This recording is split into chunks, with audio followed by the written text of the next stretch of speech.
You know, there wasn't the steady with Jimmy. You did one hell of a job, and the only thing else I got to say is, how about them Cowboys? Whether it was good or bad, the human side came out. We said we're going to win in the fourth quarter, and we won it in the fourth quarter! To see the juxtaposition between a man who was crazed and maniacal about coaching his team to Jimmy Johnson now, it's breathtaking. And it's a pretty setting. Like, he hates the person that he had to be and that he was back then. It's a remarkable evolution.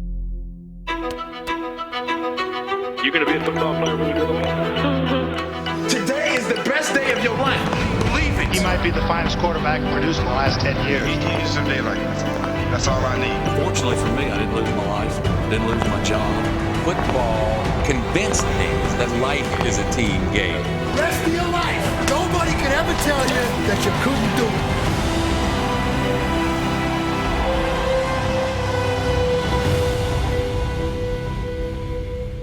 Go. My name is Jimmy Johnson. I can be your ultimate survivor. I've watched every minute of every episode of Survivor. You've had some good people on there, but I believe I can beat all comers. Back when I was a kid, I always thought about, maybe going to the Amazon, and I always wanted a pet monkey. And so the Survivor program came on, and I started watching them, and I said, man, I'd love to do that. I remember him saying, I've never missed an episode of Survivor and I want to be on it. You go, you're like almost 70. Really? You want to do this? I'm in good physical health, although my wife Rhonda says I'm crazy. And I used to tease him. I said, I'll just lock you out of the house and you could sleep in the woods and, starve to death. Get that.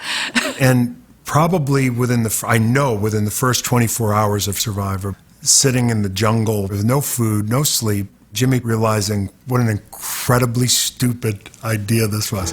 We had less than 200 calories a day. I didn't use a bathroom till the 8th day. That tells you how much I was eating. Nothing. Even though he only lasted a few episodes, he made a big impact. All you had to do was look at Jimmy and say, Jimmy, what's wrong with this tribe? Let me tell you, Jeff, we got a few things wrong. Now, I'm not trying to be the leader. Yes, you are. Okay, I guess I am. But I think it's one of the things that he's probably the most proud of. When I got voted off, they said, Coach, we got some great food for you. Jerk chicken, this and that. I said, give me a cold beer. I sucked down about 4 or 5 beers. I was happy.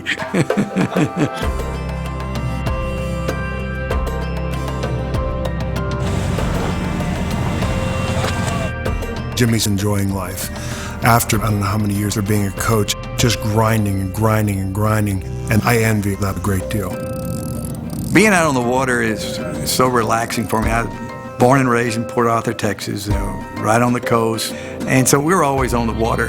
And then when I moved down to the Florida Keys, I started fishing and just loving it. Good job. There you go. I like the fact that he's starting to let his hair back and let people see that there is a personality behind the mad scientist that took his team to championships. Stretch it out. Stretch it out. I remember him telling me when he first got to Miami, he said, Michael, we're going to do things a little bit different.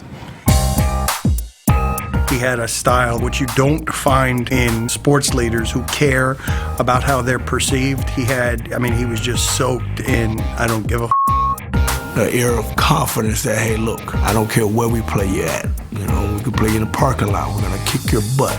Give it your all. Play Hurricane football. There's only one way we know how to play the game. They did a lot of winning, and they did it with more swagger than anybody before that. He wanted us to be smart. He didn't want to take any penalties. But basically, he was giving us free rein to dance and jump around and point fingers. College football, that's amateurism. That's manicured campus lawns. That's cheerleader sis boom ba. And in walks a team that would tell you they were going to kick your ass, would then kick your ass, and then would remind you afterward that they had kicked your ass. The Penn States were beating you and shaking your hand. We were beating your butt and let you make sure you tell everybody you just got beat by the U. We wanted you to echo the whooping. And people accused me of running up the score. Miami keeps chucking it in that end zone. I would think this would be a good time for Jimmy Johnson to show a little compassion here. This game's over with. We would substitute players, we'd put in our backups, but we didn't allow our guys to let up against anybody that we played. You play like Hurricane. You pour it on. You don't ever stop until the end of the ball game. I remember distinctly Notre Dame T-shirts that called Jimmy Johnson pork-faced Satan, as if it wasn't merely enough to call him Satan. He's got to be pork-faced as well. I mean, Satan seems sufficient, but on top of that, he's pork-faced, which is an excellent description, incidentally. Miami was the team to hate. I made no bones about it. Before the game, I said we were the best team. The arrogance, the cockiness. It built to a crescendo at the Fiesta Bowl. Just an attitude of belligerence and hostility, and it offended the country. And there is Jimmy Johnson in an 11-0 season. Miami truly was never threatened. Here comes pressure, Schaefer to throw, and he is hit. They're going to rule it a fumble, and Miami has recovered. And the Nittany Lions in trouble from the beginning. We dominated the game. The way we ran the football, the way our defense played. 5 sacks. But we turned it over. It's just simple as that.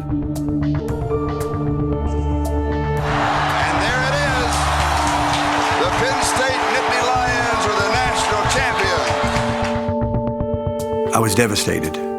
Here we had gone 11-0, first time in University of Miami's history, but because we lost the game, we were criticized for the way we were doing things. We are dealing with students. Students first, who are athletes second. He was always butting heads with Tad Foote and intellectuals at Miami who were very uncomfortable with how this team was representing the university, but didn't have any problem taking all the money that this program was producing. And so he saw the hypocrisy in that. If a question is there, the 87 teams will answer it. And so it was almost redemption the next year. We went undefeated with a team that wasn't as talented.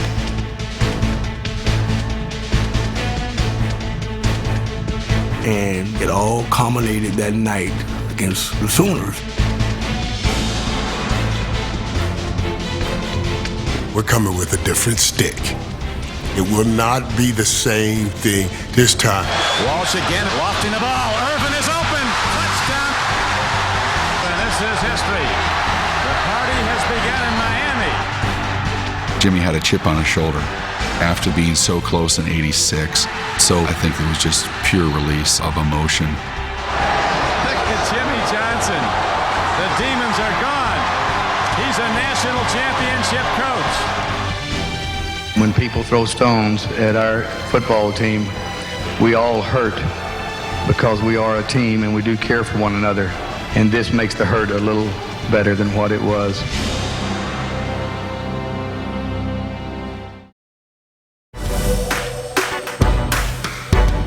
Jimmy's hair is perfect. That's one of the wonders of the world. In the time I've known him, it hasn't changed a whole lot, but I've only known him 25 years. Fox has done a good job of squelching this, but Greenpeace has boycotted the studio 2 times for the damage that Jimmy is doing to the ozone. I use a little spray every now and then, but I've been doing it for so long, I'm almost required by Fox to have my hair this way. I went through the hair growth with Jimmy. Very important part of his life. You're just envious. When he came to Wichita State, he had a crew cut that looked like a porcupine. He didn't have the fluff that he's famous for today. When I was at University of Arkansas and we were undefeated and won the national championship, and I was on the all-decade team, I was an undersized, very quick, try-hard type player. Lonnie Mack Smith and Jim Johnson nailed Churchich for a 4-yard loss.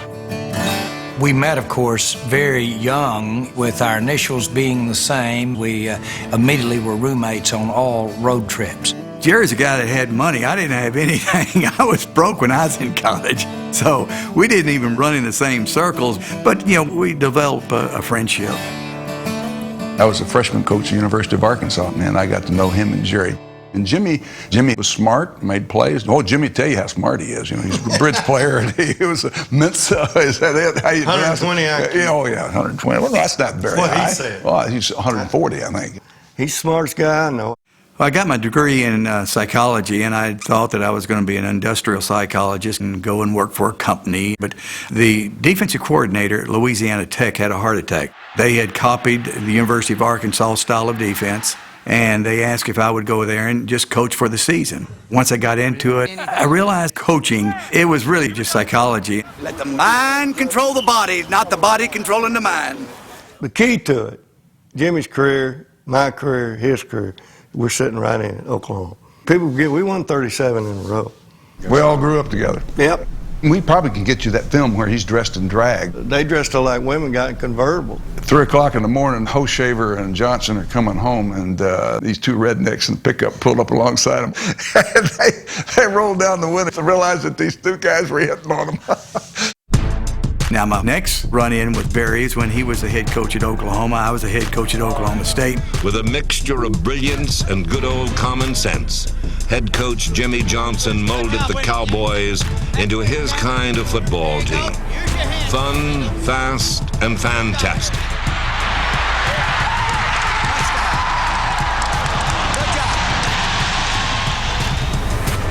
I was with Jimmy the day he was offered the Miami job, and a whole lot of people tell him not to do it.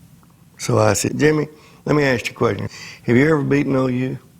No. I said, have you ever beaten Nebraska? No. I said, well, sooner or later, your fans are going to figure that out. And I said, and by the way, can you win a national championship at Oklahoma State? He kind of grinned, and I said, they just did at Miami. Jimmy had a sense of replacing the legend. You think about those shoes that he had to fill to replace Howard Schnellenberger and win a national championship.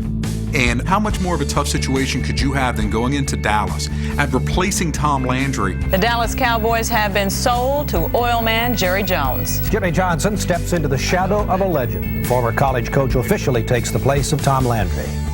Tom Landry was not just a football coach. He's Mount Rushmore with the hat on, and here comes Jimmy with the hair, and people were just rolling their eyes everywhere saying, what is this guy from Arkansas getting us into?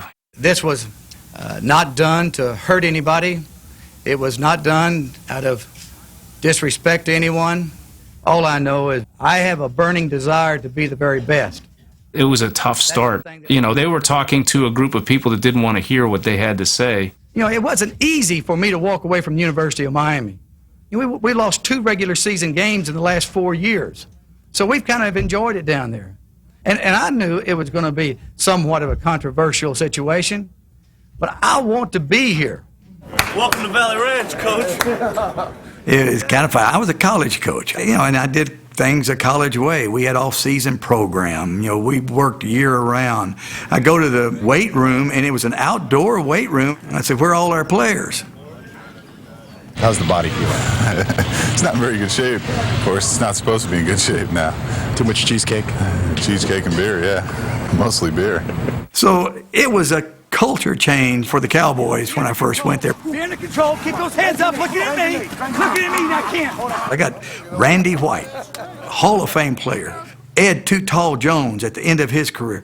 They're doing like 3-man monkey rolls and crab circle crabs. It was our conditioning program. And Randy came in and he said, Coach, he says, I think you're going to do a great job. He says, but he said, I don't think I can go through this again. So we had a retirement party for him.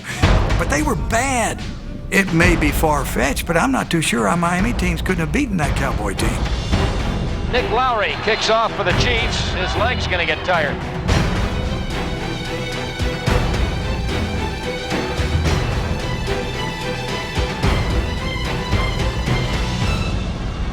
It was not pretty. It was 1-15 the first year and 3-6 to start the second year. One columnist had an article about how Jimmy and Jerry don't know what they're doing and they're never going to win. I mean, people were taking pot shots at him left and right. This season's gone, and you have to wonder when football will be back in Dallas. But I give Jimmy a lot of credit. He never lost his conviction that he was going to be the best again.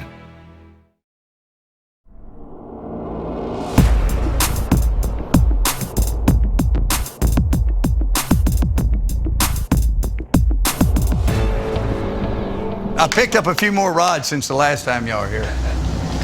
Well, you know what? It's beautiful. Sun's coming up. Great day. Beats free agency. You're right. We're fixing to run, so everybody better hold on.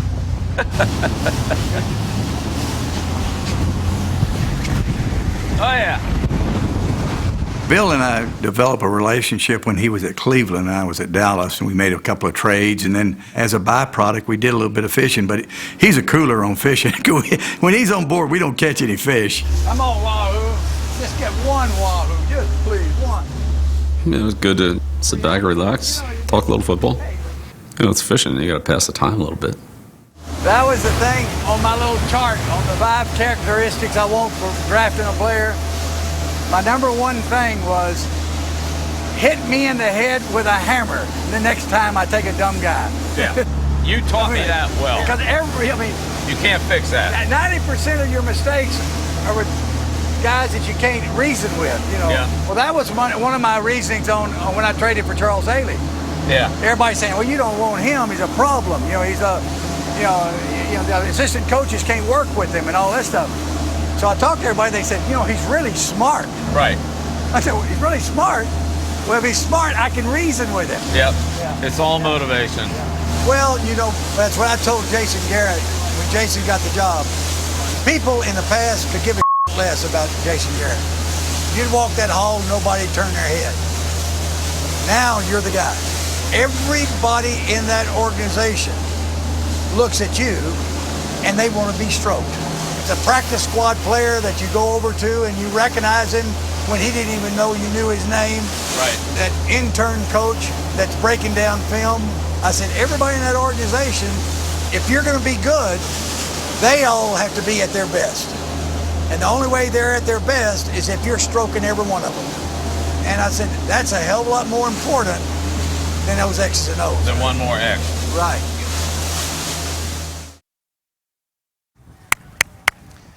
Let's go, let's go! Beautiful day in Austin. Russ, how are you doing today? Romping, stomping, raring to go? All full of piss and vinegar. That hip all right, Dave? Sore? Fighting through it though, huh? Yeah. Let the mind control the body, not the body control the mind. When it comes to moving men, there is no one better than Coach Johnson. Oh, Michael, 2 hands. Don't be cute. Don't be pretty, be good. He brought the best out of each guy. Right there, right there. Get in there, Bees. Nice quickness, nice cut, DJ. All right, Charles, that's your play all the way now. And he always kept the pressure on. He lived in our minds. Let's go, Lynn. Focus in. Can you make it? Gotta make it. Gotta make it. It's on your shoulders. He just had this amazing ability. I was the 3rd string quarterback on the practice roster in 1992. I used to always throw on the 3rd field. You know, Troy Aikman and Steve Berline, those guys are with the action of practice. Hey, Garrett, go down there, and you're throwing to the backs. I'm 300 yards away from the action. I felt like his eyes were right in the back of my head. And I think all of our team felt that way. There were like 6 Jimmy Johnsons out on the practice field. You know I let you do that. I always told our players, I said, I'm going to be very consistent. I'm going to treat every one of you differently. I said, how I treat you is according to how you are on this scale. I said, if you work hard, you do everything that we ask, and you're a good player, you're at the top of the scale. If you don't work hard, if you don't do what I ask you to do, and you're not a good player, you're at the bottom of the scale. And I said, that's how I treat you. And so with John Roper, a backup linebacker, one day we're in special teams meeting. I look back there and, John is he's sleeping. And I'm saying, what in the world is going on? We're getting ready to play San Francisco. Big ball game. I said, John, evidently you're not getting enough sleep. And I cut him. And he never played another down of football. That's a shame. Well, somebody asked me, he said, well, what if Troy Aikman would have been asleep? I said, simple. I would have walked back there and I'd have said, Troy, wake up. And I'd gone back to my seat. Jimmy was great at bluffing players. I don't know of any great when he ran off, but he kept them scared. The stories are legendary. Him waving the kicker with asthma, sending him off to the asthma field as he cut him. Son, are you part of this group? Asthma, my get over there on that other field and have some asthma. Get out of here.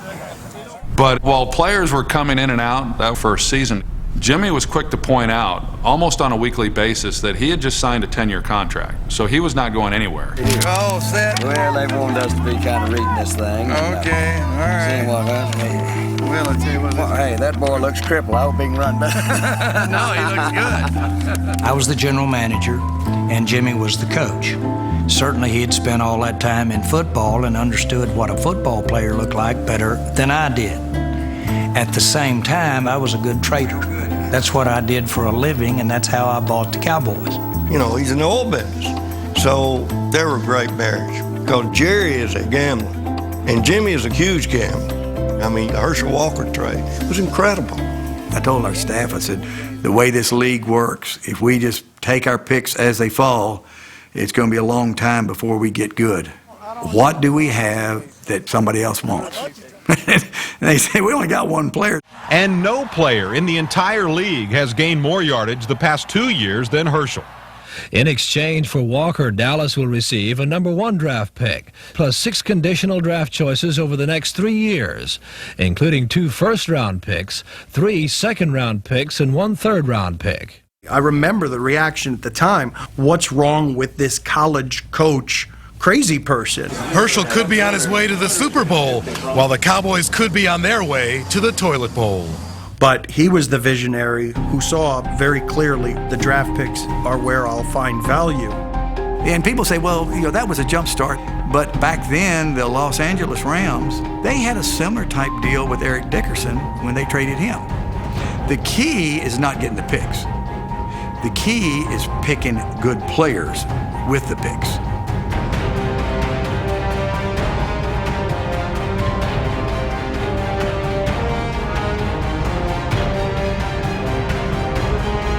Dallas selects Emmitt Smith, running back from Florida.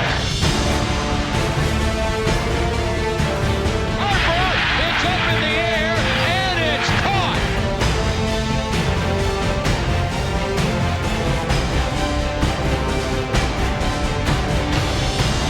Here's Haley, hit him and picked off in the air. Jimmy Jones intercepts for a touchdown. To build that into the dynasty that it was, his eye for talent was a huge difference, and it really changed the course of that organization. If you went through the year virtually injury-free and did not make the playoffs, would that be a crushing blow? It won't happen. We'll be in the playoffs. Hey, I don't know nothing about Coach Johnson. I just found out the guy have aquariums in his house. I just found out he had a girlfriend. I thought the guy was still married.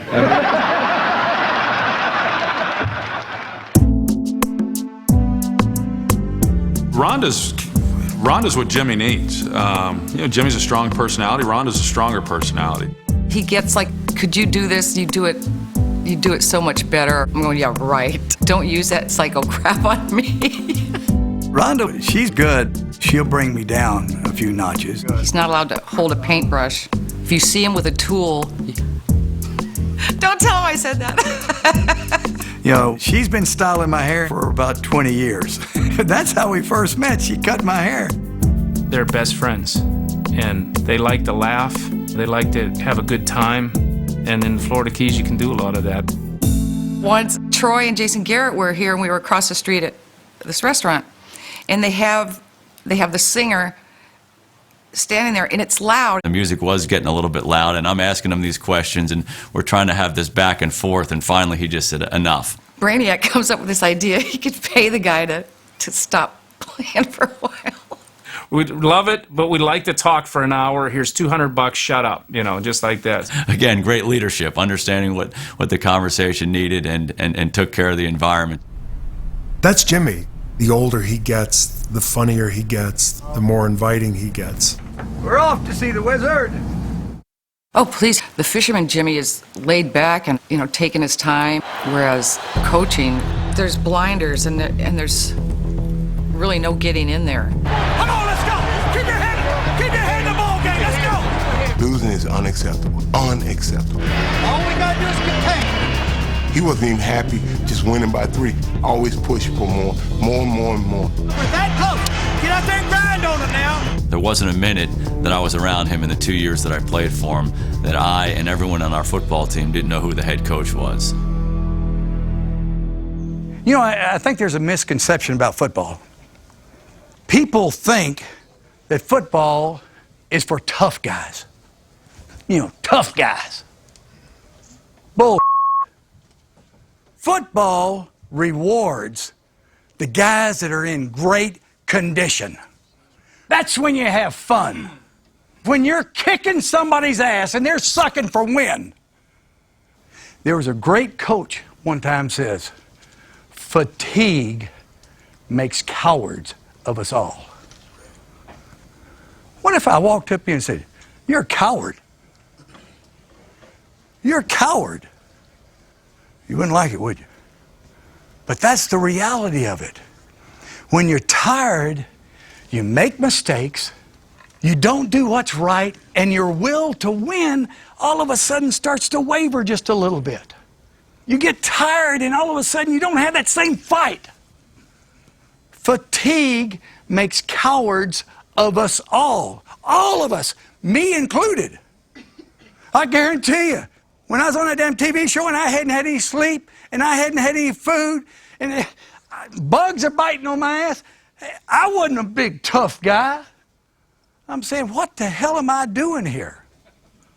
Fatigue makes cowards of us all. If you're in great shape, if you can run like a deer, at the end of the ball game, you're going to be smiling and having fun. And let me tell you something, guys. This is going to be the greatest time of your life. I used to sit in this same ass room. I'd look at the schedule, and I'd say, God, I can't wait till Oklahoma comes in here. I can't wait till Florida comes in here. I want to kick their ass. And that's what you should feel. This is why you came to Miami. That's why you wanted to be a Hurricane. But you can only do it if you're in great shape and if you're not sucking for win at the end of the game. And when you look across the way and that guy is hanging down, he is a coward. He's a coward because he's tired. Don't be tired. Good afternoon, everybody, and welcome to Super Bowl 27. I promise you, he's a seer. That Super Bowl that year, he said, listen, Buffalo's good. We're going to have a fight. We're going to have a fight through that first quarter, but we'll get them, and then they'll start turning the ball over, and we'll pour it on. And when you're seeing it, and it starts working, you say, oh, my God. And the turnovers are telling the story. Buffalo, they're a sloppy team. They're talented, but they're sloppy. They turn it over. That's why we're going to win.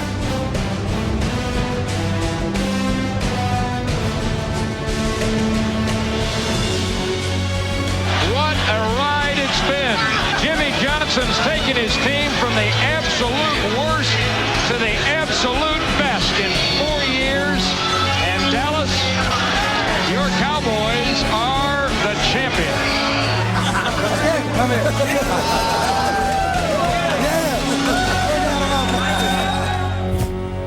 They were great together. I mean, but, you know, a stage is only so big, and it just couldn't hold them both. I saw it unravel. Don't remember the game, but Prince Bandar was the ambassador to... Saudi Arabia. Yeah, Saudi Arabia. Saudi Arabia. And a real good friend of Jerry's. Well, Jimmy had a rule that he didn't want anybody coming in the dressing room till he got through with his talk to the team. And Jerry comes right on in there with the Prince. And when he does, boy, Jimmy cut his eyes over later on. Jimmy stormed into Jerry's suite. They get face to face and going at each other about Jimmy had rules, people not coming in the dressing room. And Jerry said he had a rule too, he owned the team. And, you know, and I had to split. That trumps another rule. I had to separate them. Seriously, it really was heated. That's when I knew there was a crack in the dam. 2 in a row, baby. 2 in a row. How sweet it is. Coach Johnson, your team has a knack for coming to the White House The decade is not even half over, and they've already won 2 Super Bowls. There's no telling what this team can do. It's young, it's aggressive, and it has great leadership. I've said so many times to him, God, it's just a shame that you and Jerry couldn't have put your egos aside, because I saw a run like the Steelers had in the 70s of Super Bowls. I think everybody's kind of gotten a kick out of Jimmy and Jerry and thinking that we were at each other's throat. When you win these kind of things, the only thing you're going to do at each other's throat is hug it. It goes back to our original conversation with Jerry and I. I can remember it like it was yesterday. He said, Jimmy, he says, we're going to go back to back. He says, you're going to handle all the football, I'm going to handle all the financial, and we'll make sports history. But we started having some problems. One of them, for instance, I traded for Tony Casillas. I turned on the television about 10 minutes later, and Jerry's doing a press conference and said, you know, I traded for Tony Casillas. And then I'm thinking, he didn't trade for Tony Casillas. I traded for Tony Casillas. And maybe it's splitting hairs a little bit. Maybe it is a little bit of ego. But I told Jerry, that's what bothers me. And he told me, Jimmy, I can make $10 million. And nobody cares. And it's amazing how much they care about that backup offensive guard. He said, I want to be part of that. I want to be having some fun. And I understand. I mean, and that's the way it was. But that's when it started happening. Do you respect his football knowledge? Yeah, I respect Jerry's football knowledge as an owner and as somebody that loves the game. But you don't respect him as an equal to you in terms of football knowledge and judgment? I know, because I have spent 30 years, learning what I know right now. Jimmy wants credit, and he deserved it. But Jerry just wanted, someone to act like he owned the team. That's all Jimmy would have to do. They're so headstrong, both of them. They rub one another the wrong way very often. And when Johnson said he was intrigued about the possibility of Jacksonville, Jones told me I had the reddest neck in all of Dallas. Well, I was really annoyed because we ran a big chance of having this thing go off track in the middle of the season. Jerry said, for instance, that, hey, if somebody came calling, he should say, hey, I'm not interested. It's very, very easy not to be interested when you own the Dallas Cowboys and you have multi-millions of dollars. Jimmy always knew what he was doing. He always knew exactly what he was doing. He figured out how to get Jerry to fire him. I'm not kidding you. I don't care what Jimmy says. I believe Jimmy had a plan to get run off. And so I think what happened at the owners' meeting, Jimmy was looking for the door. And he's looking for Jerry to open the door. And at the owners' meeting, he opened the door. We're sitting at a table with, people that Jerry had fired. He didn't see the fired guys. He saw Norv and Wannstedt and Jimmy. And he went to toast them, and Jimmy kind of gave it a look, kind of like, what are you doing? And it made Jerry mad. Jerry said, you guys, and left. I didn't think anything about it. And I got up the next morning, and the headlines in the paper was 500 coaches could coach his team to a Super Bowl. And I said, hey, it's not going to work. In order for them to go on from here, we have mutually decided that I would no longer be the head football coach with the Dallas Cowboys. I was devastated. Devastated. Do you have any reaction to what's happened out here today, Michael? As blessed and as fortunate as we've been when I'm with Troy, to this day, we still talk about we should have at least 5 rings. Yeah, I'm disappointed that we didn't get a chance to really exhaust that relationship and find out how great could it have been. And I don't think Jimmy spends a moment thinking about it. I really don't. We've gone through a little transition here. Well, maybe it's a big transition. I was shocked, even though I knew Jimmy had a plan, I knew Jerry was tired of it, I just didn't think they would do it. I was a lot more shocked when he hired Switzer. And now Jones has left himself to lead the players and settle the fans. And Jerry takes a lot of grief for me leaving, and he shouldn't. I was leaving. It got to where it wasn't fun for me. I was hard on our team. After winning the first Super Bowl, I was harder. I had to be the bad guy because people get complacent. He said that a number of times to me, that he was tired of being the bad guy, which I guess that was a little bit of a shock to me because he was so good at it. You know, I mean, it seemed like he really enjoyed being the bad guy, but it's been since I've gotten to know him that that's not him. Scene 110, take 23. Since I left coaching, I haven't missed that grind at all. Who needs it? Let's get it loose. Get your butt up a little bit. Good. No more kissing owners' butts. No more watching big, naked, hairy guys walk around my office. Now there's just me, a bucket of beer, and the beach. When Coach Johnson left, we tried our best to kind of get it going again. We went to the NFC Championship game in '94 and eventually won the Super Bowl again under Coach Switzer in '95. But we were never as good as we were during the years under Jimmy Johnson. And that's what I think we should do, and I still believe that we will. Yes, sir.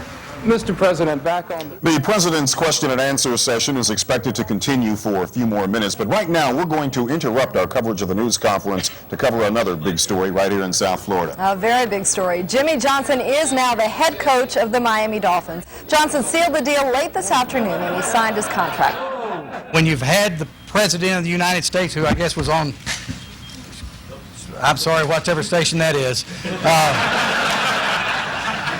but when 3 different presidents grabbed my hand and said, "Congratulations, Jimmy, you were part of the very, very best," that gave me a special, special feeling, and I want that feeling again. The big reason I took Miami was, number one, I wanted to live here. And number two, Dan Marino. Marino fires into the end zone. Touchdown, Dolphins.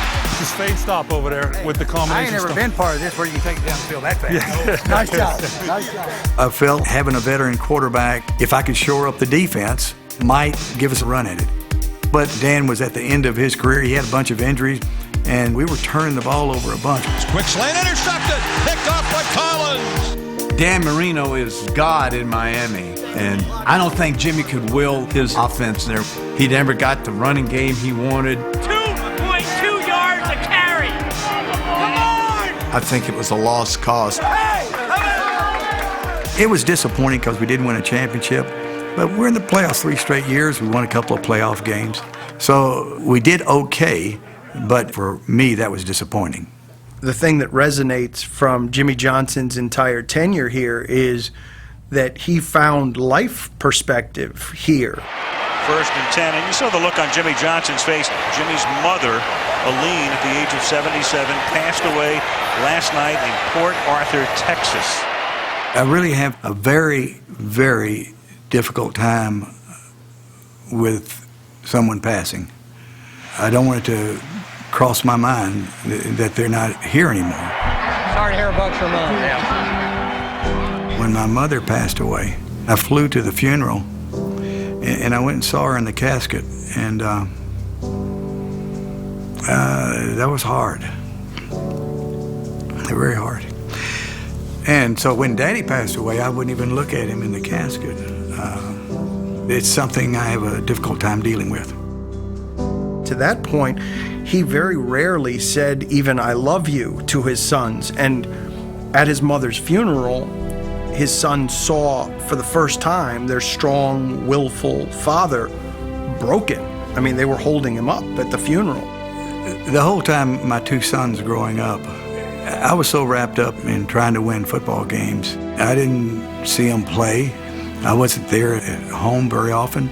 And so when my mother passed away, I realized how little time I'd spent with my own family.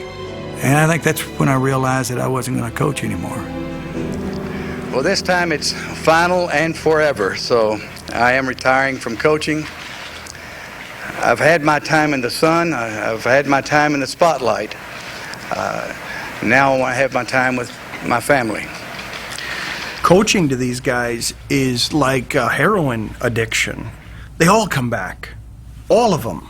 I mean, Pat Riley, Bill Parcells, no matter how much success you've had, you come back. And not only did he not come back, despite offers, there's been no temptation.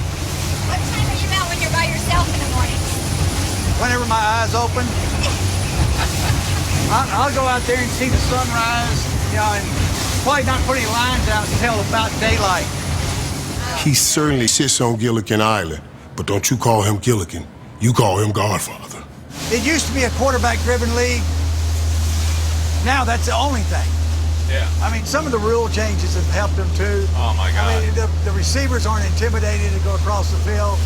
They know they're not going to get the big hit. The defenders are intimidated. Yeah. They're afraid to hit them. They're afraid to hit them. They don't want to get fined. That's right. Not many guys who understand what Bill Belichick is going through after as much success as he's had and trying to draft players and re-sign guys and hold things together. And, you know, Jimmy's one of those few guys that does. Everybody comes to the Godfather. I do have this month, I got Belichick's coming in, Sean Payton's coming in, and Norv Turner's coming in. It's not just football coaches that come visit him. It's actors who come visit him. It's the San Antonio Spurs. Fergie, the Black Eyed Peas, and that's Fergie's dad right next to her. Baseball executives have flown their entire staff down, picking his brain about running a business, running a sports franchise. I mean, I can't think of too many other coaches like that were successful at all three levels, as a player, as a college coach, and as a pro coach. That's pretty rare. Hey, Jimmy, we just got a nice fat tuna. What are you doing? I got Belichick here trying to get him a wahoo. He's still awfully competitive. The last couple of times we've been there, the seas have been rough, and no one's really wanted to fish except Jimmy. And I have a long history of having problems being out in the sea. But till the end of my life, Coach Johnson is my coach. He's the big coach. So I tried everything. I stayed outside, I went inside, I went up to the top. It just got worse and worse and worse, and finally I threw up. I'm saying, Jimmy, look at these people. They're sick for crying out loud. And well, you know, I'd hate to not catch a fish. I said, nobody cares if we catch fish, all right? We just want to get off the boat. I mean, we could care less about the fish. And it just killed him to have to turn around and go back to shore without a fish. So he's still awfully competitive. I'm Jimmy Johnson. No, not the race car driver. I'm the better-looking Jimmy. Since I recently became the spokesperson for Extends, everywhere I go, guys ask me if Extends really works. I'm here to tell you, Extends works for me. Jimmy's a capitalist. There's been a lot of talk about it. Like I said, Jimmy's at a great point in his life when he understands how important time is, and he doesn't want to waste a minute of it, and he really doesn't care what you think. And we all need to get to that point as quickly as we possibly can. Wayne Huizenga talked about it. He says QTL, quality time left. It makes a difference how much money you have or all the material things you have. Can you really enjoy it once you get to a certain age? And so it kind of hit me. Let's bring the fish up. In his case, I've accomplished what I wanted to accomplish. I'm not looking at my trophies going, well, there was a day. I did that and I enjoyed it. I was a really good coach, one of the best, maybe the best. If you keep talking long enough, I'll convince you I was the best. But I'm done with that, and now I'm a really good fisherman. See, he's been on Survivor, so it's kind of, you have a little bit of an advantage if we run into trouble. What do I need? Fuel for the boat, some bait, cold beer every now and then. I've still got my health, got my wife, got my family. I want to enjoy those people. I want to enjoy life. That's my legacy.